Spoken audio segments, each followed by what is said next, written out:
Antes de estudar com você o capítulo 3º do livro de Jonas, eu queria que você lembrasse que no meu canal do YouTube tem centenas de vídeos que você deveria assistir, convidar os seus familiares para assistir, participar das orações, aprender a palavra, porque é quando nós ouvimos a pregação da palavra que a fé surge no nosso coração. Tem pessoas que às vezes não assistem um vídeo porque ela olha para o título, olha para a figura e ela não se interessa por aquilo. Mas o que acontece é o seguinte: a mensagem é sempre a palavra de Deus. Quando coloco no YouTube, tenho que colocar uma figura, uma ilustração e um título. Mas isso não quer dizer que aquela mensagem não é boa, porque o título às vezes não foi inspirado, a figura não inspira nada. Você não deve deixar de assistir só pelo título ou pela figura que não te agradou. Tem um ditado popular que diz que são nos menores frascos que estão os melhores perfumes. Às vezes aquele vídeo que você considerou que era ruim, porque você olhou o título, olhou a figura que não sentiu nenhum interesse por aquilo. Às vezes ali é que está a mensagem que vai trazer uma fé no seu coração que vai mudar a sua vida. Diz a Escritura Sagrada que a palavra de Deus, toda ela, é viva e poderosa, viva e eficaz. A palavra de Deus ela é viva e tem poder para resolver qualquer tipo de problema. Então, eu aconselho você a assistir todos os vídeos, mesmo aqueles que você já assistiu. A palavra de Deus ela é como a misericórdia dele. Ela se renova a cada dia. Cada vez que nós lemos ou ouvimos a palavra, a pregação da palavra, Deus fala conosco de algo de maneira diferente. É algo novo. Não tem vídeo velho. A palavra de Deus ela não envelhece. Jesus Cristo é o mesmo ontem, hoje e eternamente. E Jesus é a palavra de Deus. Então, recado dado, vamos agora para o nosso estudo do 2º capítulo de Jonas. Eu falei 3º, mas é o 2º ainda, né? No 1º capítulo nós vimos o preço que a pessoa paga por não dar ouvidos ao que Deus fala. O fato é que não dá para fugir da presença de Deus. Estúpida é a pessoa que rejeita a palavra de Deus, porque Deus sempre quer o melhor para nós. Muitas pessoas entendem errado. Tem pessoas que consideram que Deus castigou o Jonas ali, mas na verdade não aconteceu isso. Toda aquela tempestade que se levantou no mar foi para trazer Jonas de volta para ele, uma vez que Jonas ia se desviando do caminho. Quando nós nos desviamos do propósito que Deus tem para nós, e muitas vezes o Senhor permite que certas tempestades nos alcancem, para que venhamos despertar e ver que o melhor é cumprir aquilo que Ele tem preparado para nós. Jonas precisou ser lançado no mar para perceber que a atitude dele de fugir da presença de Deus não era boa. Ele teve que ser engolido por um peixe. Mas não pense que isso foi castigo, não foi. Aquele peixe não foi enviado para castigo, mas sim para livramento. Ele foi a salvação de Jonas, porque deu a Jonas uma nova oportunidade para repensar a besteira que ele tinha feito. Deus não queria castigar Jonas. Se quisesse, ele teria deixado Jonas se afogar.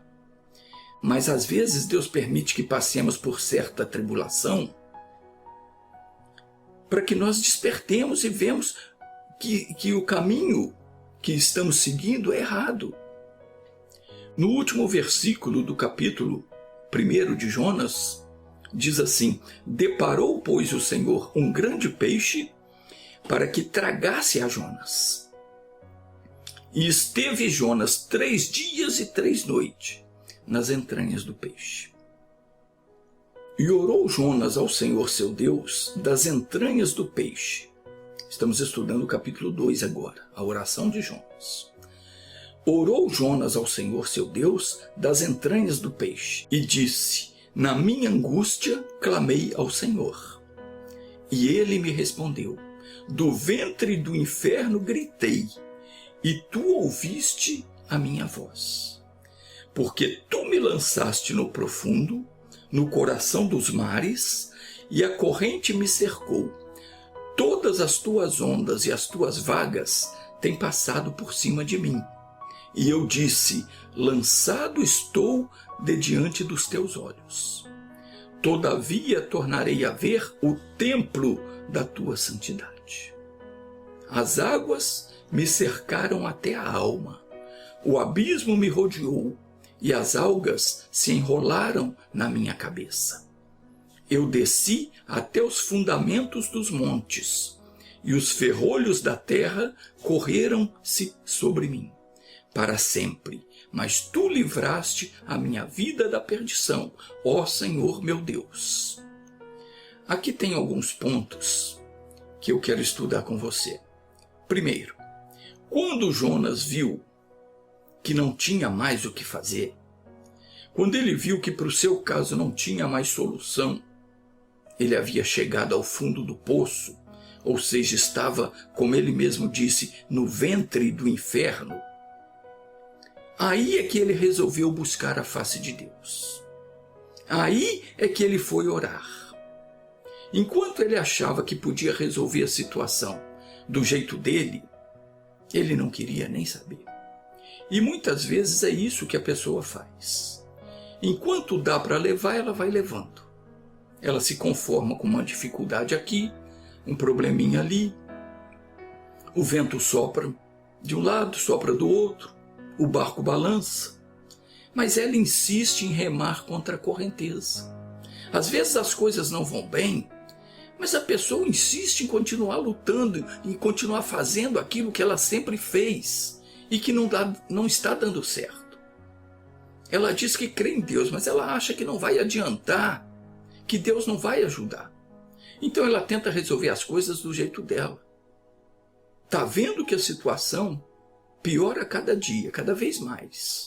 Mas ela não toma uma posição. Ela não invoca a Deus, não abre o coração, não decide deixar o que é errado. Chega uma hora que o mal toma conta. E aí a coisa fica feia. E quando ela se vê cercada até a alma, quando ela se vê toda enrolada, sem saída, então é que ela resolve orar. O bom é que você ore antes de chegar no fundo do poço. Mas se você já chegou lá, não desanime, porque Deus é poderoso para te erguer novamente. Agora preste atenção numa coisa. O Jonas disse: quando desfalecia em mim a minha alma, eu me lembrei do Senhor. Não quer dizer que Jonas se lembrou que Deus existe, não. Lembrar de Deus é você lembrar daquela palavra que você leu na Bíblia um dia, que você ouviu alguém pregar, aquilo que um dia Deus falou no seu coração. Na hora que não tinha mais jeito, tudo parecia acabado, o Jonas se lembrou de Deus. Ele se lembrou de algo que Deus já tinha feito, que ele tinha visto, tinha presenciado. Coisas que às vezes Deus já tinha falado com ele. Quantos livramentos Deus já havia dado a Israel, ele se lembrou disso, ele se lembrou de Deus. Tem gente que não se lembra de Deus. Também pudera, a pessoa não lê a Bíblia. Ela não acha tempo para ouvir a pregação. Ela não tem comunhão com Deus. Então, na hora que a coisa fica feia, do que ela se lembra? Ela se lembra da Santinha, ela vai rezar Ave Maria, ela se lembra do São Fulano, do guia, do pai de santo, do caboclo saca-rolha, sei lá mais o que. Jonas disse: eu me lembrei do Senhor. Ele se lembrou dos feitos de Deus, das promessas de Deus, daquilo que ele já havia presenciado Deus fazer. E ele disse: eu me lembrei de Deus, me lembrei do Senhor. E entrou a ti a minha oração no templo da tua santidade. É lá que a nossa oração tem que entrar. no templo da santidade de Deus. Enquanto isso não acontecer, enquanto a nossa oração fica só aqui no nosso meio, Deus não vai operar. A resposta não vem. A oração tem que entrar no templo da santidade de Deus. E quando é que a minha oração entra no templo da santidade de Deus? Quando eu me lembro dele. Quando eu me lembro dos feitos do Senhor, de quantas coisas Ele já me fez, de quantas vezes Ele já me livrou, de quantas vezes Ele já me usou para ajudar outras pessoas. Quando eu me lembro das promessas dele, me recordo de quantas coisas eu já vi acontecer quando eu orei. Então eu me recordo da autoridade que Jesus me deu para repreender o mal e eu oro dando voz à sua palavra. Nessa hora, a minha oração sobe a Deus e ela entra no templo da sua santidade. Quando você se lembrar daquilo que Deus já falou com você um dia, quando você estava lendo a Bíblia, ouvindo a pregação, aquilo que você entendeu, você se lembra de um versículo, de uma promessa que Deus lhe fez e você ora de acordo com aquela palavra, a sua oração atinge o coração de Deus. Ela entra no templo da sua santidade. E aí não tem peixe que segure você dentro dele. Nunca coloque a sua esperança em outro ser, em outra entidade, porque Deus é um só. Ele é o Todo-Poderoso. Quando se diz Todo-Poderoso, significa que só Ele tem todo o poder. Ou seja, todo o poder pertence a Ele. Não sobrou poder nenhum para nenhuma outra entidade. Deus retém todo o poder. Tudo está nas mãos dEle. Assim sendo, por que eu seria um tolo em fazer a minha oração para um outro ser, para uma outra entidade, sabendo que aquilo ali, aquele boneco, aquilo não pode me ajudar em coisa nenhuma? E ainda faz com que Deus fique aborrecido comigo. Se você não sabe, fique sabendo agora que Deus proíbe rezar para a Virgem Maria, para o São Pedro, para o São João, para a Aparecida, para quem quer que seja. Deus proíbe frequentar cultos religiosos que adoram ou veneram imagens de escultura, que eles chamam santos. Deus proíbe participar de cerimônias onde se invocam os espíritos dos mortos. Está escrito no livro de Deuteronômio, no capítulo 18, nos versículos 10 ao 12, não se achará no meio de ti quem faça passar pelo fogo o seu filho ou a sua filha, nem adivinhador, nem prognosticador. Quer dizer, essas pessoas que ficam confiando em horóscopo, fazendo previsões, é o prognosticador. Não deve haver no nosso meio, nem agoureiro, nem feiticeiro, nem encantador, nem quem consulte um espírito adivinhador, nem mágico, nem quem consulte os mortos. Pois todo aquele que faz estas coisas é abominável ao Senhor. Isso está escrito na Bíblia. No livro da lei nós encontramos o seguinte mandamento: não fareis para vós ídolos. O que é um ídolo? É uma coisa que a pessoa admira, reverencia. Deus diz: não farei para vós ídolos, e nem para vós levantareis imagens esculpidas, nem coluna, nem poreis na vossa terra, quer dizer, dentro da sua casa, dentro das suas propriedades, não poreis pedra figuradas, ou pedra com figuras, ou quadros, para vos inclinardes a elas, porque eu sou o Senhor vosso Deus. Diz no Salmo 121, versículo 2, o meu socorro vem do Senhor que fez os céus e a terra. Jonas sabia disso.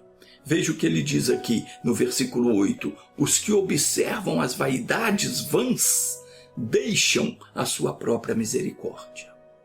Quer dizer, a pessoa que fica rezando para o santinho, para a santinha, para a senhora fulana de tal, ela está desprezando o socorro de Deus, a misericórdia de Deus. Ela está colocando de lado aquele que é misericordioso, que é o único que pode perdoar os pecados dela e salvar ela da perdição. Jonas diz: mas eu te oferecerei sacrifício com voz de agradecimento. Eu te oferecerei sacrifício com a voz do agradecimento. O que é sacrificar a Deus? É você oferecer algo que tenha valor para Deus. Não é algo que tem valor para você. Você não vai tirar os seus bens, a sua casa, o seu carro, para dar isso para a igreja. Não. Você vai oferecer a Deus algo que seja valioso para Ele. Preste atenção que eu vou explicar de novo. Você não tem que oferecer para Deus aquilo que tem valor para você, mas sim o que tem valor para Ele. Não é você pegar o seu carro, sua casa, seus bens e dar para a igreja. Deus não quer tirar nada de você, Ele quer te dar. Jesus falou: eu vim para que tenham vida e vida com abundância. Deus quer te dar a abundância de tudo, Ele não quer tirar aquilo que você tem. O Senhor Deus deixou muito claro que Ele não precisa de nada teu, porque tudo é dele. Salmo 50, versículo 9 diz: da tua casa não tirarei bezerro, nem bodes dos teus currais, porque meu é todo animal da selva, e as alimárias sobre milhares de montanhas. Conheço todas as aves dos montes, e minhas são todas as feras do campo. Se eu tivesse fome, não tu diria, pois meu é o mundo e a sua plenitude. Comerei eu carne de touros, ou beberei sangue de bodes? Oferece a Deus sacrifício de louvor, e paga ao Altíssimo os teus votos, e invoca-me no dia da tua angústia. Eu te livrarei e tu me glorificarás. Então, o que é que eu posso oferecer a Deus em sacrifício? Veja o que o apóstolo Paulo disse na sua carta aos Romanos. Está escrito assim: rogo-vos, pois, irmãos, pela compaixão de Deus, que apresenteis os vossos corpos como um sacrifício vivo, santo e agradável a Deus, que é o vosso culto racional. E não vos conformeis com os costumes deste mundo, mas transformai-vos pela renovação da vossa mente, para que experimenteis qual seja a boa, agradável e perfeita vontade de Deus. O profeta Samuel, ele explicou: tem porventura o Senhor tanto prazer em holocaustos e sacrifícios, como em que se obedeça à sua palavra? Eis que o obedecer é melhor do que o sacrificar, e o atender melhor é do que a gordura de carneiros. Então preste atenção, porque tem muita gente esperta que se esconde por trás da palavra de Deus para explorar a boa-fé das pessoas. O sacrifício que Deus quer de você é a sua obediência, é o respeito pela palavra, é o seu amor. Então não deixe ninguém te explorar, dizendo que você tem que se sacrificar, que tem que dar para Deus aquilo que você não pode dar. Está escrito bem claro no livro de Miqueias, capítulo 6, versículo 8, diz assim: Ele te declarou, ó homem, o que é bom. Quem é que te declarou? Deus declarou. Ele te declarou o que é bom. E o que é que o Senhor pede de ti, senão que pratiques a justiça? Preste atenção, Deus não está pedindo o seu carro, não está pedindo sua casa, não está pedindo o seu dinheiro, não está pedindo os seus bens. O que é que ele pede de ti? Senão que pratiques a justiça. O que é praticar a justiça? É praticar a palavra de Deus. E ames a beneficência. E andes humildemente com o teu Deus. Seja humilde diante de Deus. Errou, errei, Senhor, eu errei. Me perdoa, me ajuda a não fazer mais. Então, Jonas está dizendo aqui, eu te oferecerei sacrifício com a voz do agradecimento. Jonas entendeu o que Deus queria dele. Ele se ofereceu ao Senhor e fez isso com gratidão. Ele disse, o que votei, pagarei. Aquilo que ele propôs no coração, ele ia cumprir. E ele confessou para si mesmo, do Senhor vem a salvação. Então entenda o que Deus espera de você. Meus queridos, quando nós abrimos o nosso coração e reconhecemos que só Deus tem condições para mudar a nossa situação, nós somos humildes, nós oramos a Ele e Ele responde. Quando você estiver em qualquer situação e você achar que não tem mais jeito, ore, lembre-se de Deus, lembre de uma palavra que um dia você ouviu, de uma promessa que você leu na Bíblia. Ainda que não haja mais nenhuma esperança, ore. Jonas disse, na minha angústia clamei ao Senhor e Ele me respondeu. Deus vai te responder. Quando desfalecia em mim a minha alma, eu me lembrei do Senhor. Meu irmãozinho, minha irmãzinha, lembre-se de Deus, ainda que você tenha feito muita coisa errada na vida, ainda que você tenha ido longe demais, ainda que a sua vida esteja um inferno. Você está no ventre do inferno, no fundo do poço. Deus pode mudar a sua situação. Quando Jonas orou, veja o que aconteceu. Falou, pois, o Senhor ao peixe, e ele vomitou Jonas na terra. Deus livrou Jonas daquela situação de morte. Ele deu a Jonas uma nova oportunidade para servir a Ele. Se você buscar a face de Deus hoje, Ele também vai te livrar. Quarta-feira eu vou continuar no 3º capítulo.